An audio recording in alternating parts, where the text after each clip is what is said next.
en Historia Aplicada, llamada Maestría.aplicada, donde pueden obtener información escrita por varios especialistas de Centroamérica sobre la actual pandemia del COVID-19 desde perspectivas plurales. En ellos pueden encontrar textos de calidad académica sobre temas de educación y desigualdad, pensamiento económico, turismo, autoritarismo, fe y religión, sistemas agroalimentarios, xenofobia, sistemas productivos, salud pública, democracia.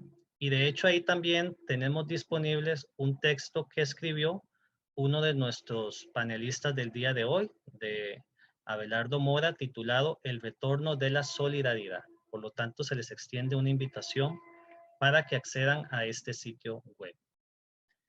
El orden de las ponencias del día de hoy va a ser el siguiente. Vamos a tener 3 exposiciones, cada una de 15 minutos. Primero va a exponer Álvaro Caballero Herrera, de la Universidad de San Carlos de Guatemala. Posteriormente, Jaime Rivas Castillo, de la Universidad Don Bosco de El Salvador. Y finalmente, Abelardo Morales Gamboa, de la Universidad Nacional de Costa Rica. Me permito entonces presentar a nuestro primer expositor. Cada uno va a tener un espacio de 15 minutos para hacer su presentación. Las presentaciones van a ser seguidas y una vez que finalicen las 3 presentaciones, se abrirá el espacio para externarle a nuestros invitados los comentarios y preguntas de parte de las personas que nos están acompañando el día de hoy. El licenciado Álvaro Eduardo Caballeros Herrera es sociólogo con estudios en maestría en análisis estratégico, seguridad y geopolítica. Tiene 20 años de experiencia en temáticas migratorias, consultor e investigador en migración y derechos humanos, desarrollo rural, programas de migración laboral, niñez migrante, pueblos indígenas, políticas públicas y legislación migratoria, organizaciones de inmigrantes guatemaltecos en Estados Unidos. Tiene experiencia profesional como coordinador de área de estudios sobre migraciones, consultor experto para la OIT, la OIME, MENAMINC, Grupo Articulador, OEA, UNICEF, ABINA, CONAMIGUA, Misioneros Calabrianianos, Oxfam 2020. Es miembro de redes internacionales, Laboratorio Mixto Internacional para las Migraciones, Francia, México, Centroamérica, miembro del Grupo de Trabajo Los Procesos Migratorios en México y Centroamérica, Diagnósticos y Propuestas Regionales, colaborador de movimientos de inmigrantes de guatemaltecos en Estados Unidos, etcétera. Es autor de publicaciones en revistas científicas, boletines de análisis, documentos, diagnósticos y propuestas de políticas públicas, informes de derechos humanos, marcos legales y derechos humanos. Por lo tanto, le cedo la palabra a Álvaro Caballero Herrera. Sí, muy buenas tardes. Reciban un cordial saludo desde acá de Guatemala, desde la Universidad de San Carlos de Guatemala y desde el Instituto de Estudios Interétnicos y de los Pueblos Indígenas. Quiero agradecer la invitación girada a mi persona para poder participar en este espacio tan importante, en un tema pues que definitivamente reviste una importancia estratégica y geopolítica. Pues, se trata de un proceso cuyos resultados electorales tienen una serie de repercusiones en general en aspectos estratégicos para la región, pero particularmente en los temas migratorios, ¿verdad? Yo estos 15 minutos que tengo para exponer, voy a tratar de abordar las implicaciones migratorias de las elecciones en Estados Unidos 2020, ¿verdad? Y por lo menos quiero hacer una presentación que incorpore 3 grandes momentos.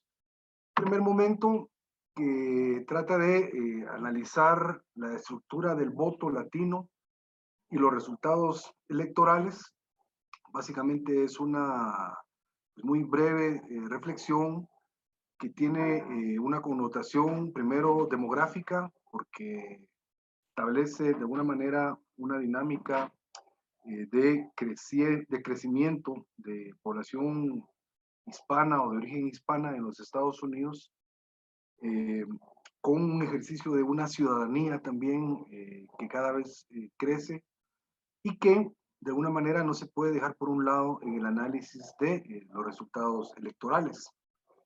Aunque reconozco y coincido con varios analistas que la condición de hispanidad no necesariamente es un factor determinante en la inclinación de la balanza hacia republicanos y demócratas. Quizás ahora ha habido más bien una especie de transición ideológica entre ciertas comunidades hispanas, dependiendo del origen de estas también. Si es una comunidad cuyo origen es Cuba, Venezuela, Colombia, etcétera, suele asociarse un poco más a la ideología republicana. Y si es de ciudadanos estadounidenses de origen mexicano, centroamericano, pues la balanza ahí es más favorable, de acuerdo a algunos analistas, eh, a la ideología demócrata, ¿verdad? En todo caso, lo cierto y lo que quisiera destacar de esta pequeña introducción a la importancia del voto y de la comunidad latina en Estados Unidos es que efectivamente hay estados como el de California, en donde la balanza sigue siendo mucho más alta en términos de composición demográfica de población hispana, en donde los demócratas aún han mantenido su peso.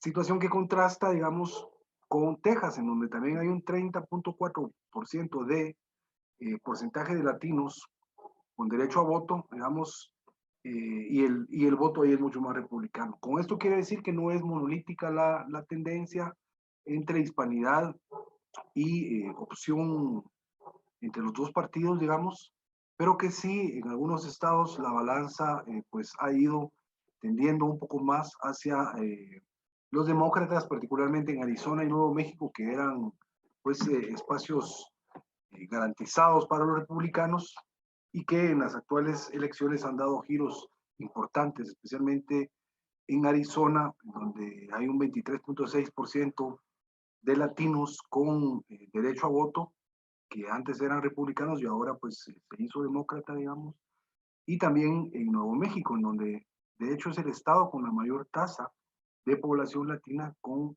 derecho a voto que también se hizo demócrata.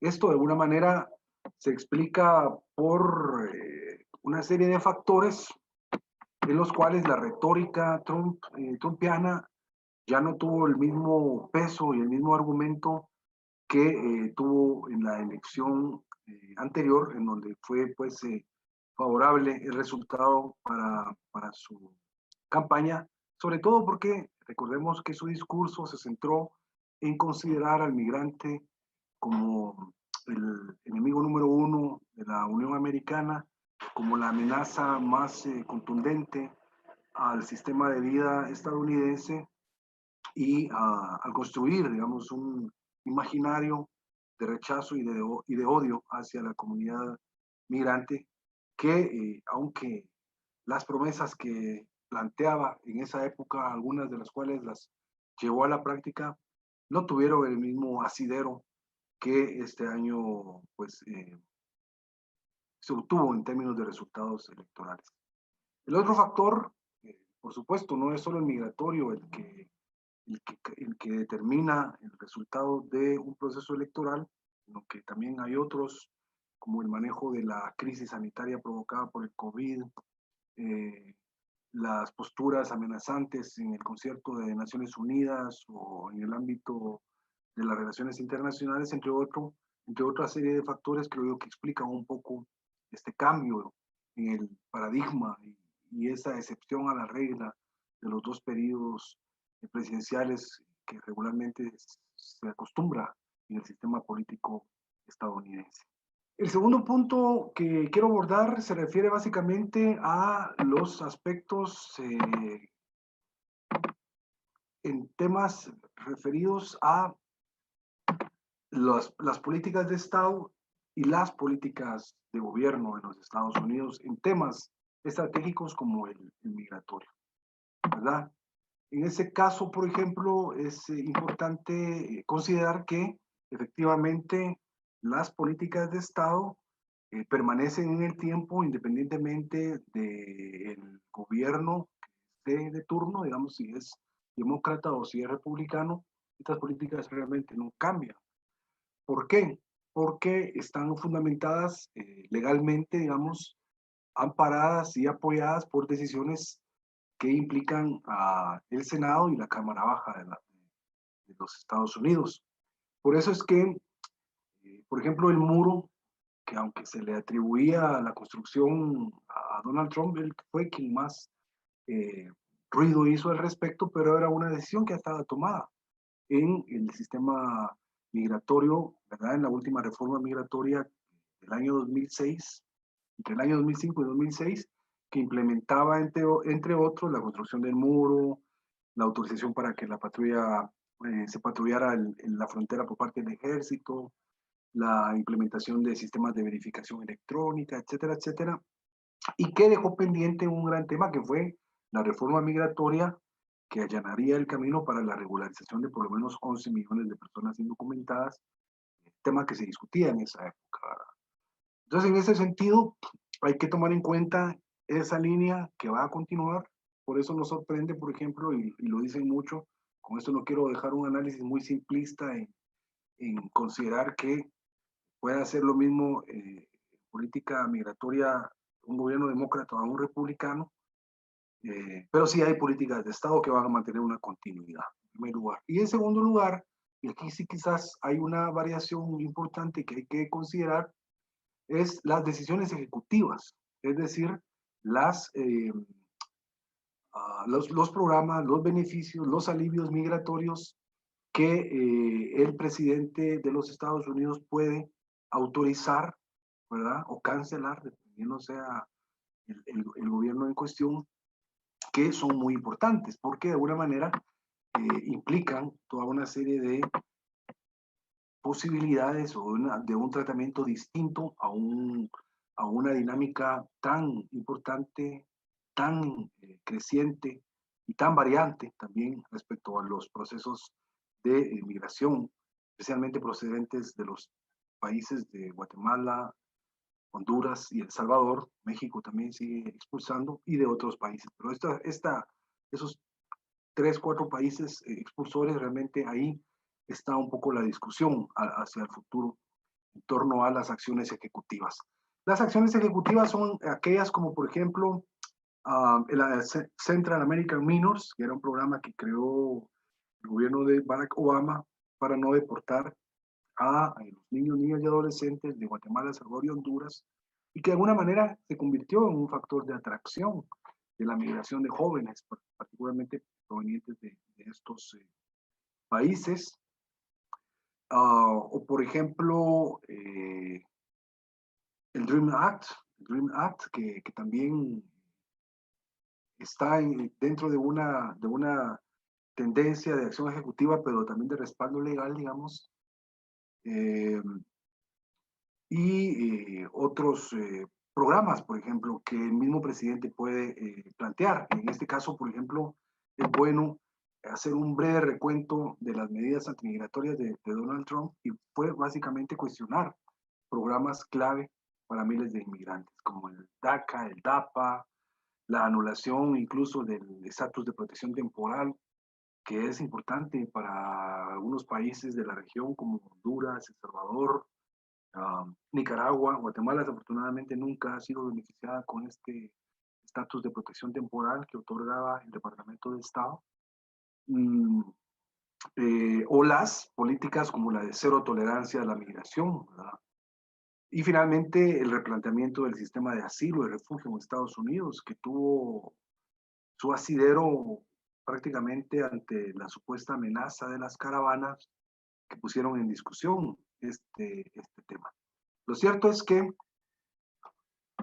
las caravanas y las diferentes tendencias y composiciones de las migraciones es otro tema que no quiero dejar pasar acá en este breve análisis, porque hay efectivamente una nueva migración en donde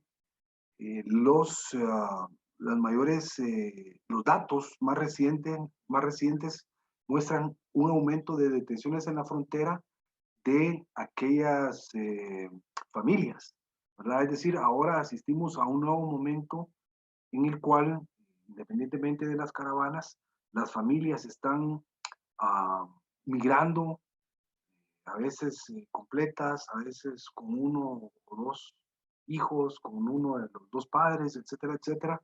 Pero ese es un elemento importante.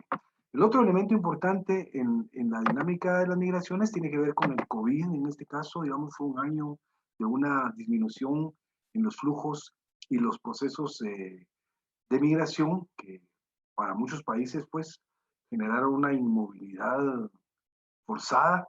Se cerraron las fronteras, se prohibió el transporte público, se prohibió el desplazamiento entre departamentos a nivel interdepartamental. En Guatemala, por ejemplo, eso fue muy contundente, las políticas de inmovilidad, que también tienen sus elementos explicativos en las dinámicas de la migración. Regresando un poco a la cuestión de las implicaciones del resultado electoral, pues hay mucha expectativa por parte de algunos sectores progresistas que consideran que con el gobierno de Biden se podrían retomar algunas medidas para revertir el daño causado por las políticas antimigratorias de Trump, seguir con la modernización del sistema de inmigración, es decir, retomar el tema de la regularización de los 11 millones de indocumentados, el famoso tema de la reforma migratoria, probablemente se traiga a discusión, crear programas locales de atención a temas migratorios, es decir, incorporar un poco más lo local en la atención migratoria. Y no sé hasta qué punto se podrá, y eso es una pregunta que no va a surgir, reafirmar el compromiso de los Estados Unidos en temas de solicitantes de asilo y de refugiados. Esos famosos acuerdos con México, Guatemala, Salvador y Honduras, que realmente eran una pieza clave en un ajedrez geopolítico para abordar el tema migratorio. Y desafortunadamente por el tiempo no me voy a extender más, pero a pesar de que hay un gobierno demócrata, hay un sistema también de justicia en el que se amparan o no muchos inmigrantes. Es la composición de la Corte Suprema de Justicia. Aunque tenemos a un gobierno demócrata, tenemos una composición de una Corte Suprema de Justicia con 198 jueces conservadores, incluidos en cortes de apelaciones, cortes federales de inmigración, cortes locales, que de alguna manera van a continuar con las gestiones de solicitud que ya de por sí son elevadas. Solo para el caso guatemalteco hay más de 281.078 solicitudes que están siendo procesadas por las Cortes de Inmigración, que se podría decir entonces que van a ser algo así como la otra frontera con la que las comunidades inmigrantes van a tener que afrontar. Y finalmente, el contraste, digamos, también con una región cada vez más afectada por una economía dañada por el COVID, por eventos climáticos que son cada vez más recurrentes y constantes, y por una crisis permanente en el sistema político que sigue siendo determinante en la expulsión de comunidades, de personas, de migrantes guatemaltecos hacia varios países, principalmente hacia Estados Unidos. Muchas gracias, yo aquí me quedo. Muchas gracias a Álvaro Eduardo Caballero Herrera por su intervención. Seguiríamos a continuación con nuestro segundo panelista, Jaime Rivas Castillo, de la Universidad Don Bosco de El Salvador.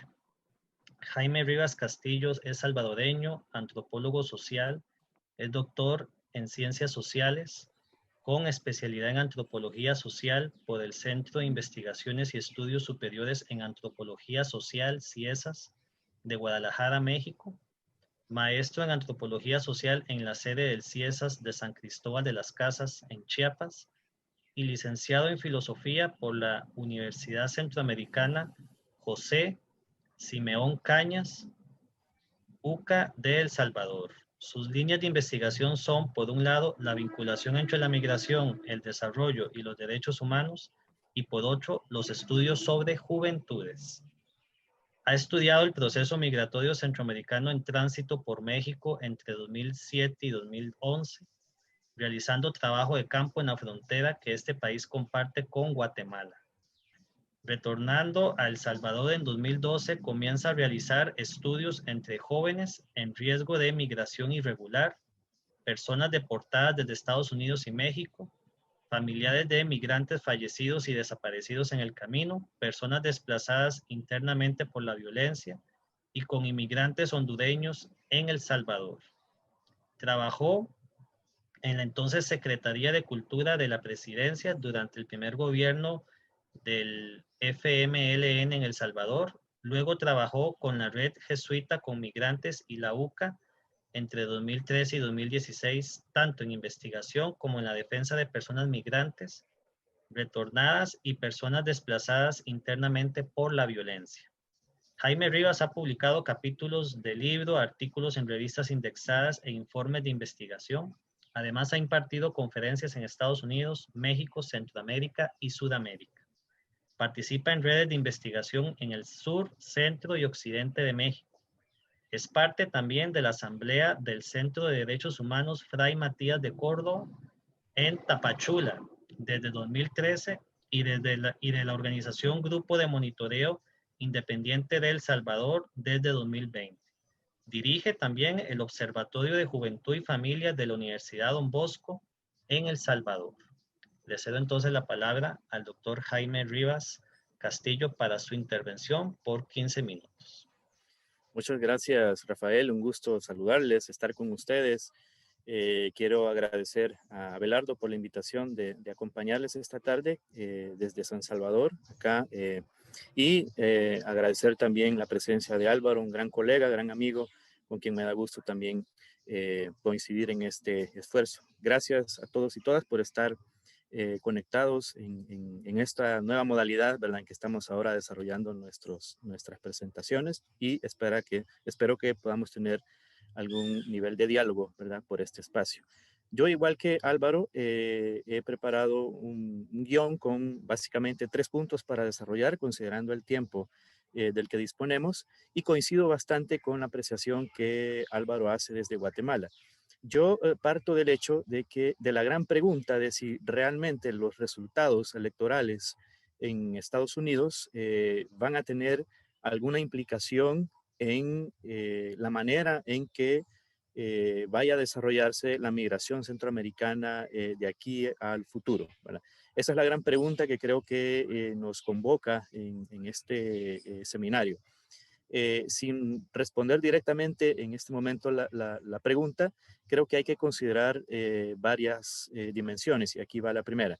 Coincido con Álvaro en que la historia reciente nos ha mostrado que, independientemente de si en la Casa Blanca se siente un gobierno demócrata o un gobierno republicano, los resultados que se expresan en la dinámica migratoria que vincula a los principales países expulsores, en este caso de la región mesoamericana, y aquí hago referencia a México, Guatemala, Honduras y El Salvador, sobre todo hacia el norte, ¿verdad?, de este sistema migratorio.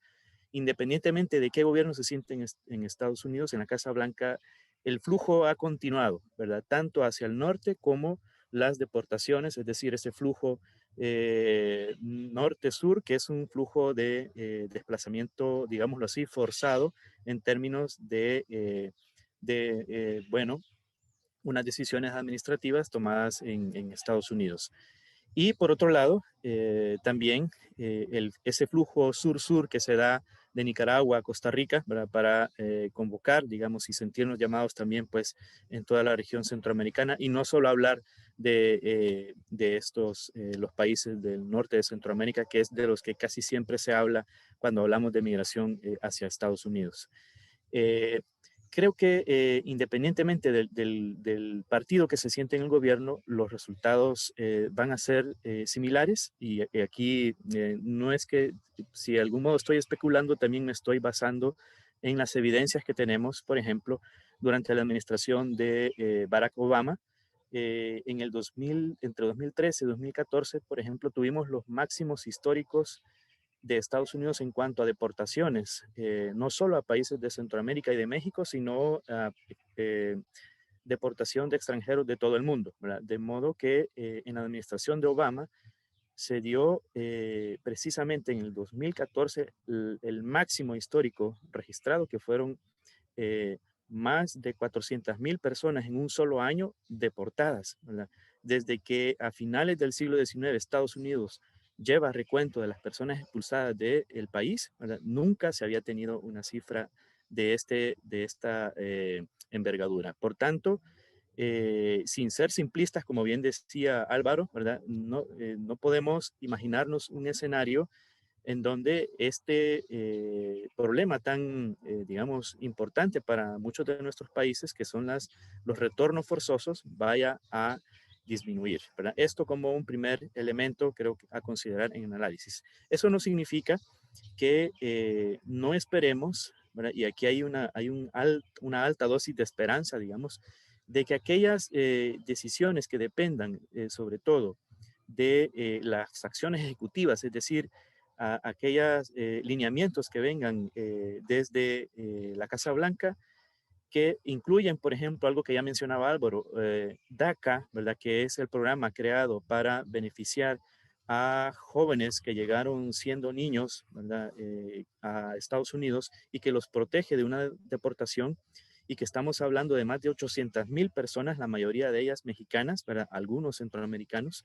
Estamos hablando de TPS también, el programa, el estatus de protección temporal, que en el caso de un país como en El Salvador, que tenemos una población de alrededor de 6.7 millones de habitantes, ¿verdad? Y que son alrededor de 200,000 beneficiarios de TPS, ¿verdad? Una eventual deportación de estas personas estaría teniendo un tremendo impacto, ¿verdad? No solo en la economía del país, en tanto que ellos están permanentemente enviando remesas según estudios de OIM, ¿verdad? Y de otras instancias, ¿verdad? Sino que aportan también a la economía de Estados Unidos, ¿verdad? Muchos de los tepecianos, como así se les llama, ¿verdad? En la jerga migratoria, ¿verdad? Aquí en El Salvador, también han creado arraigo en Estados Unidos, de modo que tienen familias y se calcula que así como hay alrededor de 200,000 salvadoreños y salvadoreñas beneficiarios de TPS, hay una cifra similar de familiares que ya viven en Estados Unidos, muchos de ellos siendo niños, ¿verdad? Ya con la ciudadanía estadounidense. Por lo tanto, la esperanza, digamos, que se mantiene, por lo menos desde esta parte de la región, es que esas acciones que dependen del Ejecutivo pudieran mantenerse, ¿verdad? A la par de otras iniciativas que el futuro presidente Biden ha anunciado, como retomar las acciones orientadas a cuidar la salud de los estadounidenses, que fue algo que Donald Trump quitó, ¿verdad? Desde que llegó a la presidencia. Esto como punto de partida, ¿verdad? Entonces, podemos esperar grandes implicaciones, ¿verdad? Aquí ya voy a tratar de ir respondiendo a la pregunta a partir de los resultados, ¿verdad? De las elecciones en Estados Unidos. Pienso que parcialmente, ¿verdad? En tanto que creo que va a haber, por un lado, va a continuar ese flujo de migración, sobre todo de los países del norte de Centroamérica, hacia Estados Unidos, ¿verdad? Porque ese es el tercer punto que voy a abordar, que tiene que ver con la crisis centroamericana que se ha agudizado aún más por la situación, tanto por la pandemia del COVID-19 como de los desastres, ¿verdad?, socioambientales que hemos tenido durante las últimas semanas, ¿verdad? Entonces, es parcialmente, ¿verdad? Creo que las implicaciones se van a expresar en, digamos, probablemente en la protección de ciertos grupos que ya están residiendo en Estados Unidos, llámese Dreamers, ¿verdad? Que son los beneficiarios de DACA, llámese beneficiarios de DAPA, ¿verdad? Que es otro programa, o los tepecianos, no creo que esto abra precisamente un camino a la ciudadanía para ellos, que ha sido uno de los puntos contenidos, por ejemplo, en lo que ya Álvaro hacía referencia en torno a esa reforma migratoria integral de la cual se ha hablado durante muchos años. No creo que se den las condiciones, ¿verdad? Sobre todo si consideramos el resto del Estado en Estados Unidos, sobre todo en el ámbito judicial, ¿verdad? Y en el ámbito legislativo, ¿verdad? El segundo punto que quiero abordar es que creo que lo que sí puede ocurrir, ¿verdad? Es una revisión de aquellos programas que ya ha anunciado también Álvaro, aquellos acuerdos migratorios que Estados Unidos suscribió primero con México en junio del año pasado, ¿verdad? Y que algunos le llamaron acuerdos de tercer país seguro, ¿verdad? Y que implicaba que los solicitantes de asilo ante peticionarios ante Estados Unidos esperaran, ya sea en México, luego se sumó Guatemala, ¿verdad? Lamentablemente, se sumó luego Honduras y finalmente El Salvador, eh, en donde los amplios sectores de la sociedad civil en estos países cuestionaron enormemente la capacidad de nuestros países para brindar seguridad a solicitantes de asilo, dado que ni nuestros propios países pueden brindar condiciones de seguridad para nuestros connacionales que están siendo desplazados internamente, por ejemplo, por la violencia y la inseguridad. Esa sin razón, ¿verdad? Se explica precisamente por una política, una geopolítica, como decía Álvaro, ¿verdad? Decisiones que son tomadas, pues, para de algún modo arrinconar más a los potenciales migrantes, es decir, aquellos que no han salido todavía de sus territorios, pero que a lo mejor lo habían planificado, ¿verdad? O estaban buscando los medios para hacerlo, ¿verdad? Esto lo vimos aún más agudizado, esta situación, durante la pandemia por el COVID-19, ¿verdad? Lo cual no solo confinó a las personas en sus territorios debido a cuarentenas estrictas implementadas en nuestros países. En el caso de El Salvador, incluso eso se expresó en la militarización del territorio, ¿verdad? Había militares y policías apostados no solo en los puestos fronterizos y incluso en puntos ciegos para pasar a Honduras o a Guatemala, ¿verdad? Sino en las entradas de las ciudades, de los pueblos, ¿verdad? Había militares, tanquetas, ¿verdad? Vimos una manifestación horrible de esa permanente añoranza del militarismo, ¿verdad? En El Salvador, lo cual es sumamente lamentable en tiempos que ya creíamos superado esto, ¿verdad? Y eso confinó aún más a las personas en nuestros territorios. ¿Por qué lo vinculo con los acuerdos migratorios? Porque si bien esos acuerdos están pensados o están sobre todo tratando de contener los solicitantes de asilo, las personas no distinguen si yo soy solicitante de asilo o soy una persona migrante económica, como lo hacen las instancias, ¿verdad? Como la OIM, ¿verdad? La persona normalmente no podemos decir que una persona emigra por una razón fundamentalmente, ¿verdad? Sino que es una mezcla de situaciones en donde se encuentran no solo la seguridad, sino la seguridad pública, sino también la necesidad de llevar sustento económico, por ejemplo, a sus hogares, la reunificación familiar, etcétera. Y ya por cuestiones de tiempo, el tercer punto que quería desarrollar es el de la crisis centroamericana, ¿verdad? ¿Cómo puede impactar los resultados de las elecciones en una que permanentemente está expulsando a su población, ¿verdad? Aquí, digamos, hay que poner el caso diferente, digámoslo así, de Costa Rica, que es más un país receptor de población, sobre todo de origen nicaragüense, ¿verdad? Ahora más también sudamericana, ¿verdad? Venezolana, colombiana y de otras latitudes, como ustedes lo saben muy bien allá en mi querida Costa Rica. Ahora, digamos, la pandemia por el COVID-19, las tormentas que hemos tenido, en el caso del norte de Centroamérica tuvimos 2 huracanes en menos de un mes, ¿verdad? Que han golpeado no solo las economías, sino la infraestructura, ¿verdad? La agricultura en países como Honduras y Nicaragua, que han sido los mayormente golpeados. Creemos que va a haber mayor presión en amplias franjas de la población para desplazarse hacia otros territorios, ¿verdad?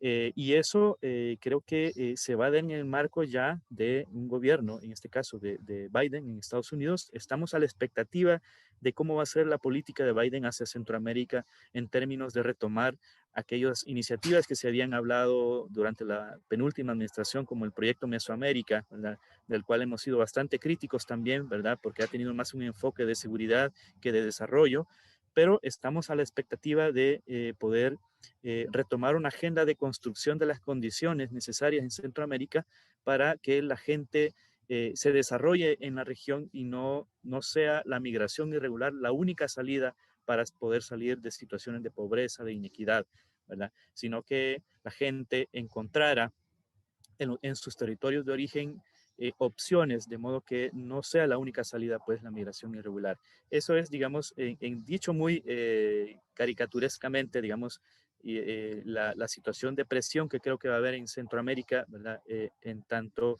está empujando aún más a la gente a buscar opciones fuera de sus territorios de origen. Estos son los 3 puntos que quería desarrollar. Estaremos, pues, dialogando ahora después de escuchar a Abelardo. Muchas gracias. Muchas gracias, doctor Rivas, por su intervención. Y pasamos ahora a nuestro último panelista, eh, Abelardo Morales Gamboa. Abelardo Morales Gamboa es sociólogo y profesor investigador de la Escuela de Sociología de la Universidad Nacional de aquí de Costa Rica. También ha sido profesor de la Facultad Latinoamericana de Ciencias Sociales, Flaxo, Costa Rica. Tiene una maestría en Relaciones Internacionales y obtuvo su doctorado en la Universidad de Utrecht, en Holanda. Ha realizado diversas publicaciones en artículos para revistas especializadas, libros y capítulos de libros sobre la realidad social y política de Centroamérica, sobre las relaciones internacionales de la región y sobre las migraciones centroamericanas. Recientemente elaboró el informe Migraciones Internacionales, Refugiados y Desplazamientos Internos en Centroamérica, factores de riesgo e instrumentos para fortalecer la protección de los derechos humanos, que forma parte del informe Estado de la Región 2021 del Consejo Nacional de Rectores de futura aparición. Le cedo entonces la palabra al doctor Morales por 15 minutos. Pues muchas gracias, Rafael, por darme la palabra. Muchas gracias a la Maestría de Historia Aplicada, a la Vicerrectoría de Extensión y a la Universidad Nacional por darnos la oportunidad de compartir en este seminario sobre las elecciones en Estados Unidos y las migraciones centroamericanas. Y mi participación va a estar fundamentalmente dirigida a examinar un poco con una visión de la crisis migratoria centroamericana y la conexión que esto tiene con las oportunidades o las condiciones que abre el cambio político en los Estados Unidos. Entonces, el primer dato que yo quisiera registrar es que 2020 terminará con 3 acontecimientos, muchos otros, pero hay 3 que nos sirven como referente para esta reflexión. En primer lugar, una pandemia global que está impactando directamente al mundo, a la región centroamericana en su conjunto, a cada una de las unidades nacionales y a las formas de vida particular, a las formas de interacción social y a las formas de relación intersubjetiva entre los individuos, entre las personas.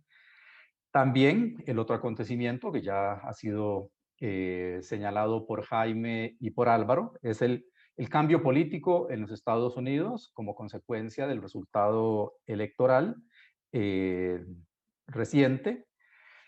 Pero en tercer lugar, yo creo que es necesario subrayar la situación de Centroamérica y dentro de Centroamérica el hecho particular de que Centroamérica constituye uno de los principales territorios donde acontece una crisis de desplazamiento. Es uno de los espacios en el mundo donde se configuran una serie de corredores que se convierten en los corredores más peligrosos, más riesgosos del mundo para los migrantes, no solamente para los migrantes centroamericanos, sino también para todos aquellos que intentan transitar por estos territorios hacia los Estados Unidos.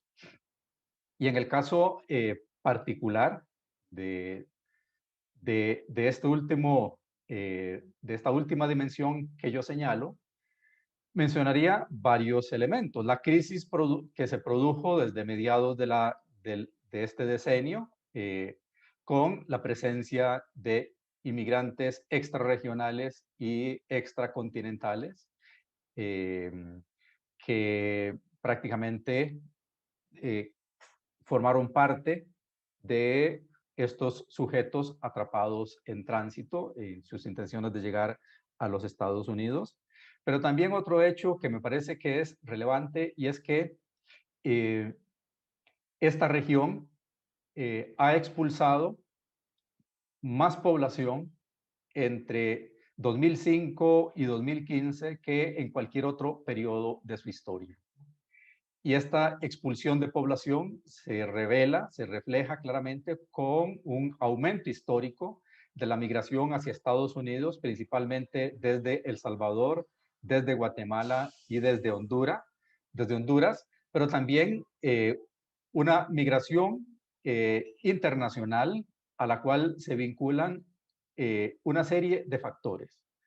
En primer lugar, es una movilidad migratoria que, si bien es cierto, se origina en condiciones del mercado de trabajo y una dinámica global de atracción de mano de obra barata hacia mercados globalizados, y dada la deprimida condición o situación económica de los países centroamericanos, pues esta región se constituye en un suplidor de ese recurso, de ese elemento para este proceso de acumulación o de globalización espuria. Pero además, esta es una región que habría que señalar, ¿verdad?, también como otro rasgo que caracteriza este final de 2020, la aparición de nuevos acontecimientos, de nuevos fenómenos relacionados con la crisis climática global. Fundamentalmente los impactos de los dos huracanes recientes, el huracán EPA y el huracán ETA, y el recientemente también huracán que azotó Iota, perdón, sí, Honduras, Nicaragua y Honduras. Entonces, es una migración que tiene múltiples causas, como señalaba Jaime, pero también a la cual se añaden factores políticos que nosotros creíamos desaparecidos, o que creíamos que ya no existían desde la década de los 80, ¿no? O sea, se añaden nuevas formas de persecución política, nuevas formas de desplazamiento por violencia criminal principalmente, ¿no? Y entonces todo esto se ha traducido en esos eventos que presenciamos a lo largo de los corredores migratorios, tanto hacia el sur, hacia Costa Rica, como hacia el norte, del crecimiento de los solicitantes de refugio, el aumento de los desplazados forzados, tanto internos como internacionales, la migración de grupos familiares, que pues su mayor expresión o su mejor expresión es la conformación de las caravanas, la crisis de los niños migrantes, que es una crisis que se desencadenó desde 2014 en adelante y que tiene su última expresión en la detención, prácticamente en el enjaulamiento, ¿no?, de niños y niñas en cárceles o en centros penitenciarios en los Estados Unidos, separados de sus familias, el incremento de los retornados, y muy posiblemente vamos a transitar hacia un escenario donde estos últimos factores también se van a traducir en nuevas formas de desplazamiento.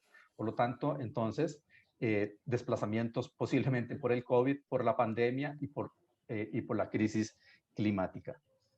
Pero también hay factores políticos asociados a esta situación. Uno de ellos, y ya ha sido ampliamente tratado por Álvaro y por Jaime, ha sido la política migratoria de los Estados Unidos, pero no solamente la política de la administración Trump, sino los efectos de la política de los Estados Unidos, de la política de seguridad y la política migratoria, y sobre todo la política contra el terrorismo desde a partir de 2001 y las reformas migratorias asociadas a lo largo de 2000, que han tenido un fuerte impacto en la securitización de la política migratoria, el amurallamiento de las fronteras, el endurecimiento de las políticas de admisión y por lo tanto también un traslado de responsabilidades migratorias, de las responsabilidades de la seguridad interna de los Estados Unidos a los países vecinos. Y esto se agudizó durante la administración Trump, y yo creo que el elemento novedoso de la administración Trump fue que ante el contexto político adverso que enfrentó la administración sobre todo en el Congreso y la presión política interna, el Poder Ejecutivo recurrió a una serie de órdenes ejecutivas, de decisiones de política interna para gestionar la política migratoria.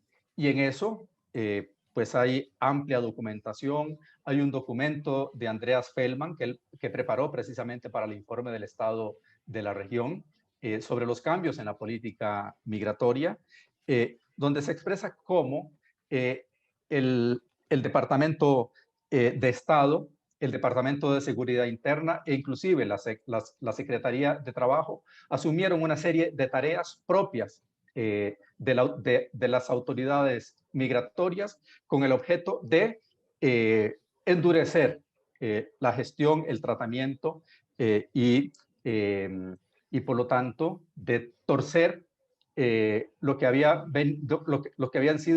venido siendo algunos programas de admisión, algunos programas de acogida o inclusive algunas políticas de tolerancia a los migrantes en condición irregular que favorecían a ciertos grupos de población. Quizás esto es lo nuevo o fue lo nuevo del periodo Trump y posiblemente sea el elemento que pueda cambiar. Ahora, en estos últimos 5 minutos, yo quiero también ver un poco la esfera desde Centroamérica, ¿no? No todos los cambios en la gestión o en la dinámica de las migraciones depende de las decisiones que se puedan tomar en Estados Unidos. Hay un espacio muy importante que tiene que ver con la producción del hecho migratorio, y eso se refiere no solamente a las causas, a los fenómenos que están produciendo a la migración, no solamente a las causas que están originando la crisis de desplazamiento a la cual hago referencia y a esta migración de sobrevivencia, sino a las condiciones sociales y a las condiciones políticas de los países centroamericanos, sobre todo a los países centroamericanos desde donde se origina la mayor cantidad de emigrantes hacia el exterior. Y ahí yo creo que tenemos un problema de fragilidad institucional, de fragilidad estatal. Y fundamentalmente me refiero a los estados de Guatemala, de Honduras y de El Salvador, donde su fragilidad, en primer lugar, es una condición que favorece una situación de indefensión, incrementa la crisis, pero además la fragilidad del Estado produce migración y produce migración de alto riesgo, produce desplazamiento. El Estado mismo es o protagonista o causante del desplazamiento o es un factor que coadyuva a las condiciones de este desplazamiento en condiciones de vulnerabilidad. Yo creo que esto es un elemento muy importante porque ahí es donde está en cuestión la capacidad de las sociedades centroamericanas de los estados centroamericanos y de las fuerzas políticas de la región para entrar en un proceso de diálogo y negociaciones con la nueva administración demócrata en los Estados Unidos sobre lo que puede ser la política migratoria hacia Centroamérica, lo que pueden ser las relaciones de Estados Unidos con Centroamérica y el lugar que las migraciones tengan en esta agenda.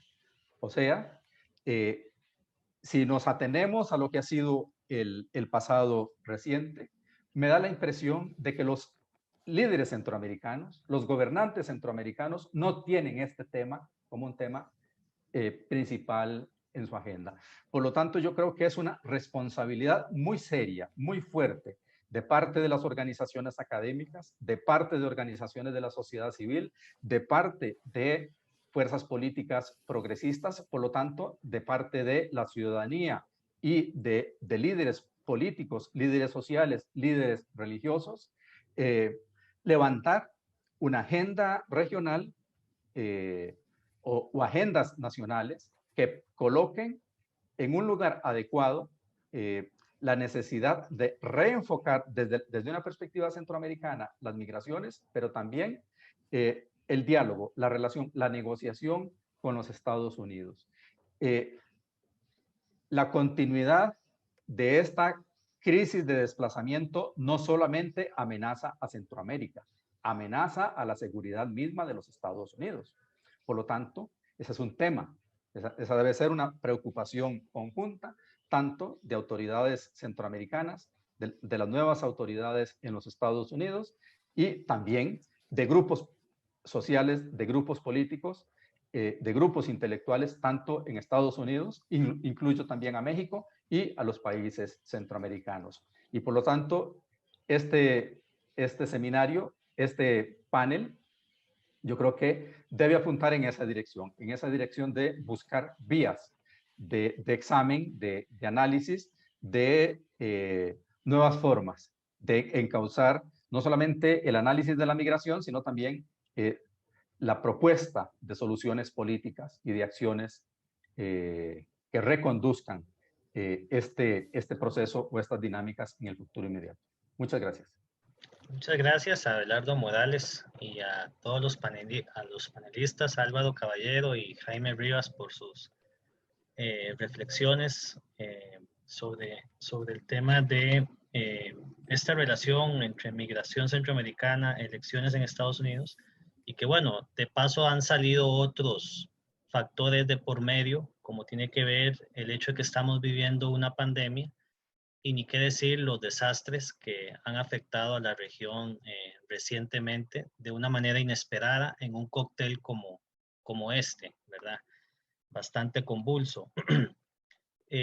Vamos a pasar ahora a la parte de preguntas de parte de los que nos han acompañado en este seminario virtual.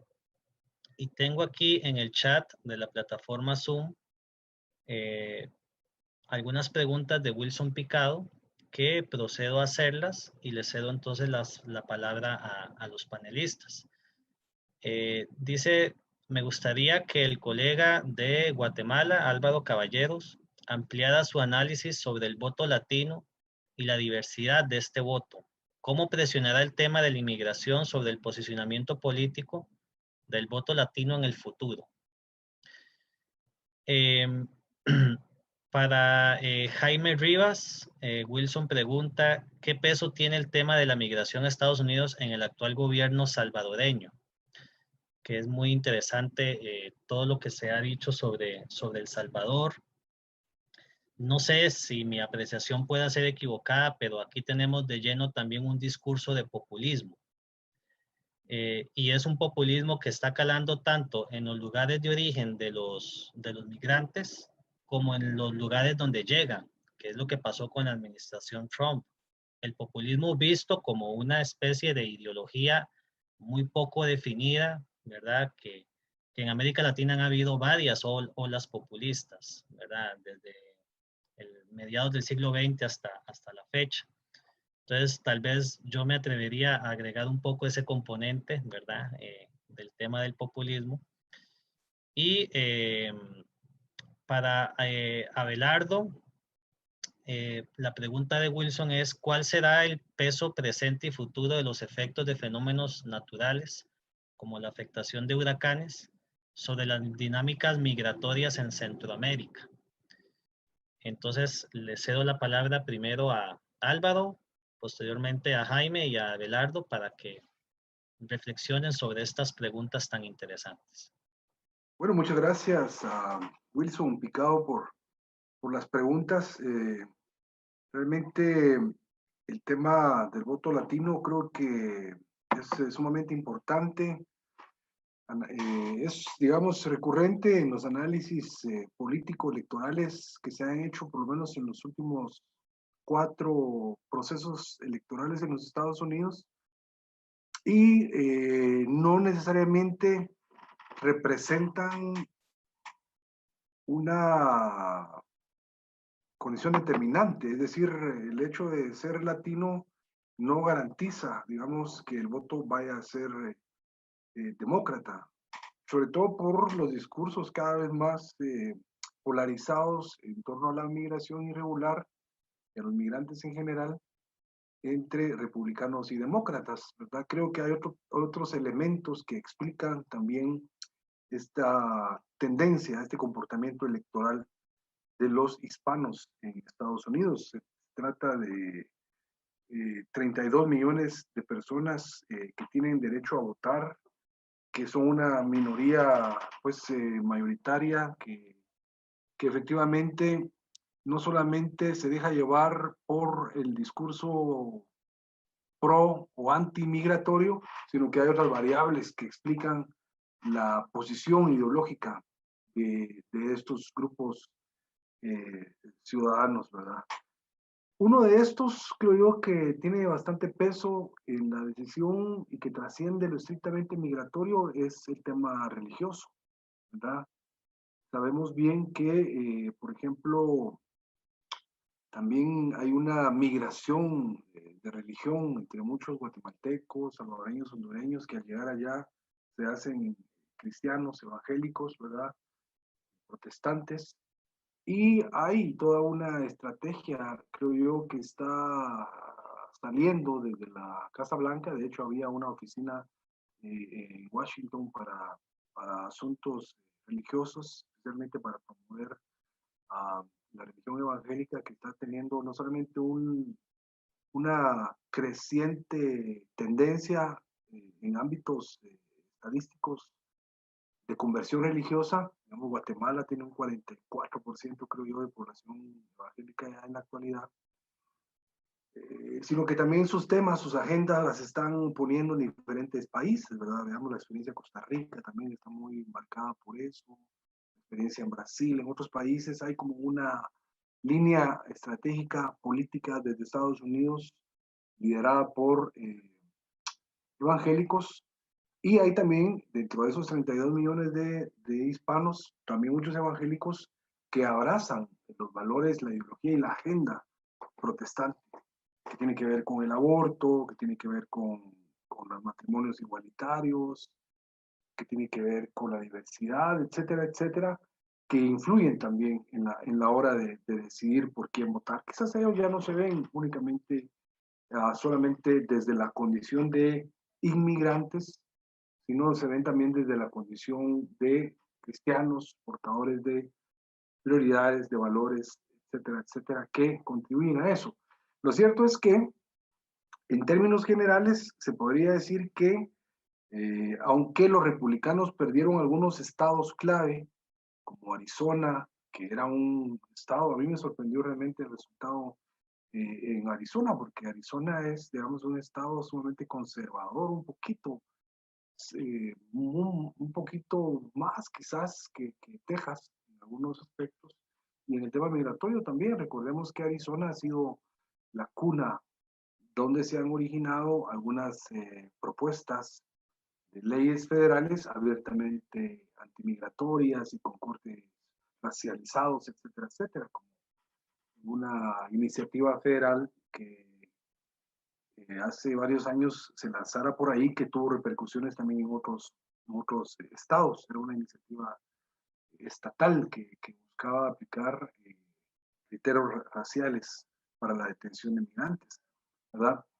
Texas, que es, digamos, un estado con una alta presencia de hispanos con derecho a voto, que sigue siendo republicano y que hasta el momento no ha dado sorpresa, pero también es un estado en donde esos valores están existiendo. Y lo otro, realmente, es esa discusión entre izquierda y derecha que sigue siendo tan fuerte, ¿verdad? Que a pesar de que nos encontramos en pleno siglo XXI, en el año 2020, todavía la polarización entre izquierda y derecha sigue siendo instrumentalizada, más que desde una perspectiva argumentativa, más bien es una situación política movilizadora, ¿verdad? Y efectivamente, lo decía en mi presentación, hay ciudadanos hispanos de origen venezolano, cubano, eh, que han tenido de alguna manera un rechazo muy fuerte hacia toda la experiencia de la ideología o de los regímenes de izquierda en sus países, que la reproducen y que la pronuncian mucho también.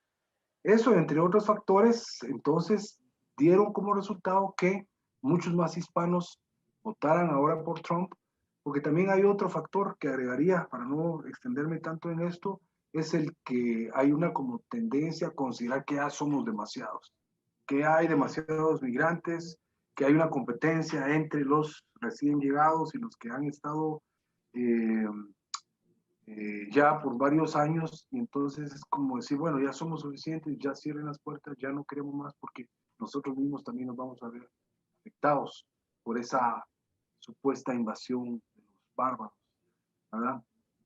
Creo que eso explica, yo creo que es un tema que se debe estudiar mucho más a fondo.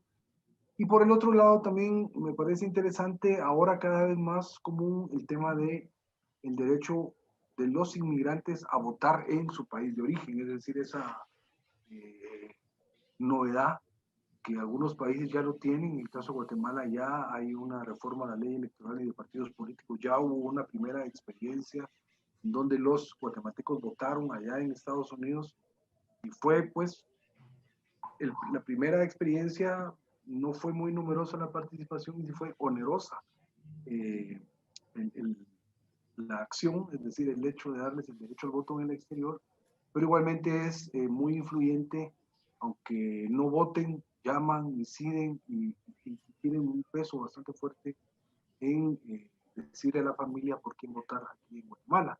También bastante ligado a esa discusión, a esa polarización que ya no es tan explicativa, sino más bien instrumentalizada entre el pensamiento de derecha y el pensamiento de izquierda.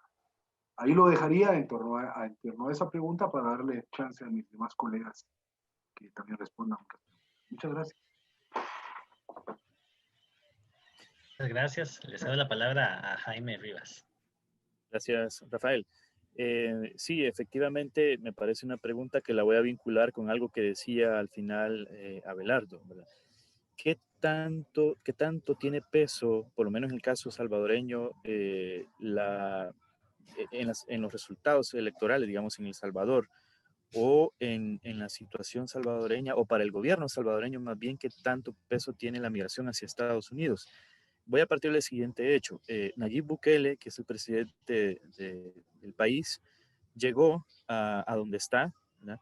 Como le llaman, un outsider, alguien que se manifiesta como alguien ajeno a la política tradicional, tratando de romper, y no solo tratando de romper, sino nutriéndose de un descontento con una política tradicional en donde había dos partidos antagónicos, Arena, que ha sido la derecha tradicional, y el FMLN, que ha sido la ex guerrilla convertida en partido político. Y Bukele se vendió justamente como el antisistema, como aquel líder, y aquí voy a retomar algo que decía Rafael, que estoy totalmente de acuerdo con lo que tú planteas, Rafael, como un líder que le encanta justamente no solo el populismo, sino una especie de mesianismo, ¿verdad? Bukele se presenta a sí mismo prácticamente como un salvador, ¿verdad? que va a rescatar al país y a su población, ¿verdad? De no solo de los viejos políticos, que ciertamente hubo múltiples casos de corrupción, por ejemplo, en ambos gobiernos, durante los 20 años que gobernó Arena y los 10 años que gobernó el FMLN. Bukele se presenta así, ¿verdad? Llega a la presidencia, ¿verdad? Tenemos ya un año de tenerlo, un poco más de un año de tenerlo como presidente, y no hay ningún tema, digamos así, que lo haya llevado tan fuerte, digamos, a donde está, y que el gobierno lo legitime tanto como justamente él presentarse como alguien que está rompiendo pues con estos esquemas tradicionales de hacer política en El Salvador. Por lo cual otros temas como incluso la seguridad, que fue uno de los temas fundamentales durante las campañas aquí en El Salvador, ¿verdad? Frente a la presencia de las maras o pandillas, ¿verdad? O la migración hacia Estados Unidos, cobran un papel sumamente secundario, terciario. Es relevado hacia debajo de la mesa, ¿verdad? En donde, por ejemplo, ahora, y aquí voy con el tema del populismo, una de las últimas decisiones de la presidencia ha sido designar como embajadora de El Salvador en Washington a una persona que es todo un personaje aquí, surgido para ponerles, es una ex Miss El Salvador, es una ex Miss El Salvador, o sea, incluso fue la segunda finalista en Miss Universo. O sea, para ir entendiendo las claves del populismo, ¿verdad? Y luego, y no es que tenga nada contra las Misses, ¿verdad? Pero luego, ¿cómo utilizar, digamos, la figura, ¿verdad? De una persona que luego tuvo una presencia importantísima en medios de comunicación, ¿verdad? Ella fue directora de un programa, se llamaba Milena, tu amiga, ¿verdad? Era el programa de las mañanas que ven las amas de casa, las personas desempleadas, digamos, personas pues ¿verdad? Que están en el hogar a esa hora, y que luego se elige como diputada, ¿verdad? De Arena, y estando en Arena rompe la línea de Arena, ¿verdad? Y se vuelca hacia Nayib Bukele. Como premio, Bukele la nombra embajadora de Estados Unidos, perdón, de El Salvador en Estados Unidos. Y la primera declaración que da esta persona, ¿verdad? Milena Mayorga, la primera declaración que da es decir, tranquilos, amigos tepecianos, ¿verdad? Tranquilos, que en El Salvador los vamos a recibir bien, porque El Salvador ahora es un país diferente y tiene todas las condiciones para que ustedes puedan hacer su vida aquí en El Salvador. ¿Cómo puedes decir eso, digamos, a personas que llevan en promedio más de 22 años más o menos en promedio viviendo en Estados Unidos, que ya tienen un arraigo, ¿verdad? Allá, y les estás diciendo, van a ser deportados y aquí lo vamos a recibir bien? O sea, incluso en términos estratégicos fue un mensaje totalmente absurdo, ¿verdad? Pero que tiene sentido en tanto que para el gobierno actual, la relación con Estados Unidos ha sido una relación de total sumisión, ¿verdad? Con la administración de Donald Trump, ¿verdad? En donde el populismo es otra de las formas, ¿verdad? Como tú bien lo dijiste, Rafael, de presentarse y de trabajar, ¿verdad? Y que nos habla de lo que Abelardo también decía, la debilidad de los estados en nuestros países, ¿verdad? Un gobierno supeditado prácticamente digamos, a la narrativa y a la práctica del gobierno de turno en Estados Unidos, y por eso es la expectativa de cuál va a ser el viraje que probablemente el gobierno salvadoreño, y vamos a ver cómo se comporta Yamatei en Guatemala y Juan Orlando en Honduras, ¿verdad? Frente a una administración con Biden, ¿verdad? Entonces, retomo varios de los elementos que han sido mencionados aquí, ¿verdad? La debilidad de los estados y de los gobiernos, ¿verdad? En estos tres países, sobre todo, el populismo como un fantasma que ha vuelto, ¿verdad? A presentarse, ¿verdad? En nuestros países, y añadiría otros elementos lamentables como la vuelta al militarismo, la militarización, ¿verdad? De las sociedades centroamericanas, y el autoritarismo, ¿verdad? No sé si escucharon unos cohetes, por aquí estoy en un lugar donde están celebrando un poco aquí cerca. Eso sería mi respuesta, Abelardo. Yo creo que Abelardo ha hecho otras preguntas ahí, las podemos responder pues despuesito, ¿no? Adelante, Abelardo. Sí, muchas gracias por la pregunta que hace Wilson, y creo que pues es un tema importante, creo, y señalaría en primer lugar que pese a que en algún momento algunos organismos internacionales anduvieron manoseando un poco el tema este de cambio climático y migraciones y promoviendo algunas investigaciones, algunas consultorías sobre el tema de, de los desplazados por la crisis climática, es un tema realmente poco estudiado y poco estudiado desde una perspectiva científica, académica y más seria, ¿no? Y también se cuenta con pocos datos. ¿Hay alguna información del Instituto, del Centro Internacional para, eh, sobre el desplazamiento? Es una institución, es una especie de ONG que ha hecho algunas estimaciones sobre el peso que tiene en el desplazamiento distintas causas y entre ellas, por ejemplo, el peso que tiene en el desplazamiento interno, la violencia o los factores climáticos. Contradictoriamente, en Centroamérica parece ser más importante, tiene más peso como causa del desplazamiento la violencia, sobre todo la violencia criminal, que los factores ambientales. Pero habría que realmente preguntarse si esas proyecciones o esas estimaciones están bien fundamentadas, sobre todo que tenemos algunos antecedentes y sobre todo que en la historia de las migraciones en Centroamérica no se puede ignorar, no se puede desconocer el peso que han tenido distintos factores vinculados a eventos de la naturaleza, por ejemplo, los terremotos, el terremoto de Managua de 1973, luego el terremoto de Guatemala en 1976, posteriormente varios eventos sísmicos en El Salvador y otros que ha habido también en la región, erupciones volcánicas, pero sobre todo el factor que quizás ha sido más recurrente como un factor de, de desplazamiento han sido las tormentas y los huracanes,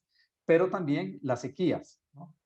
Eh, y en cuanto a las tormentas y los huracanes, pues generalmente se ha asociado el estallido de la migración desde Honduras eh, a partir de 2000 debido a los efectos del Mitch, ¿no? Pero luego hubo otros eventos, el huracán Stan en Guatemala, ha habido otros fenómenos que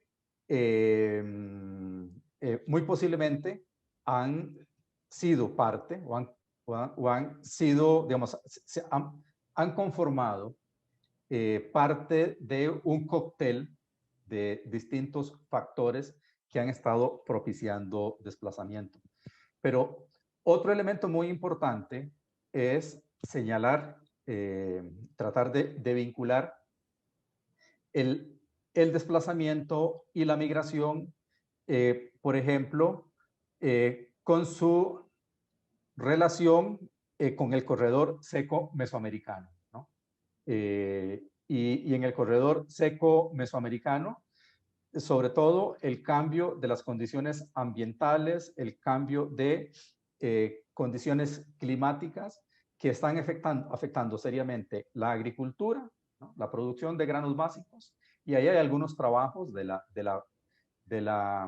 fundamentalmente de FAO y de algunos organismos regionales que han hecho algunas estimaciones importantes, ¿no?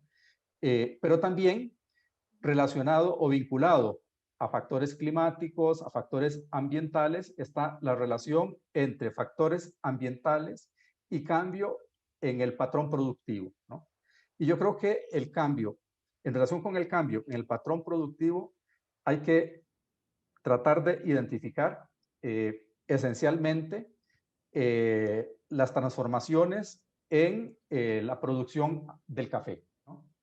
No solamente la desaparición de zonas de producción agrícola, el efecto de la roya y digamos, la transformación de la dinámica agropecuaria en torno al café en algunas regiones y la relación entonces entre el café, entre la producción cafetalera y la expulsión de población, pero también la dinámica de la producción cafetalera en relación con la atracción de población.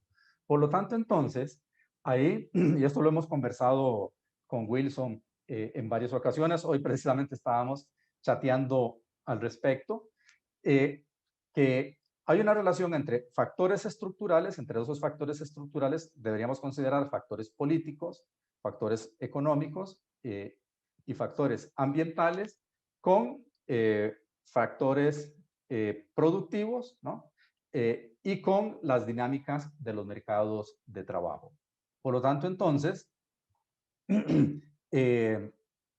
yo creo que en el futuro próximo es de esperar que haya una reconfiguración, digamos, el escenario de las migraciones, ya no solamente, y yo ahí agregaría, no solamente va a tener implicaciones debido a la crisis climática, sino también hay que prestarle atención a las posibles consecuencias que la crisis del COVID va a tener sobre la aparición de nuevas figuras, nuevas formaciones de la dinámica o de los eventos migratorios. Muchas gracias a Abelardo y a los otros panelistas, a Jaime, a Álvaro, por estas reflexiones tan interesantes.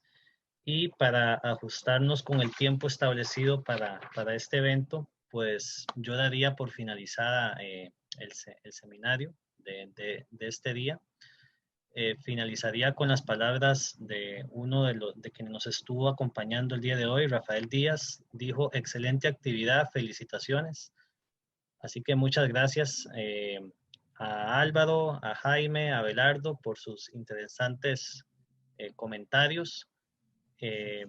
Muchas gracias a la Vicerrectoría de Extensión por habilitar todo este espacio para este fin y por darle este espacio a la maestría en historia de reflexión tan interesante. Les recuerdo invitarlos a que visiten el blog de la maestría COVID-19 desde la historia aplicada, donde pueden ver muchos temas de actualidad alrededor de la pandemia desde perspectivas plurales. Y a nombre de la maestría en historia aplicada, pues doy por finalizado el seminario y que tengan todos y todas una muy buena tarde.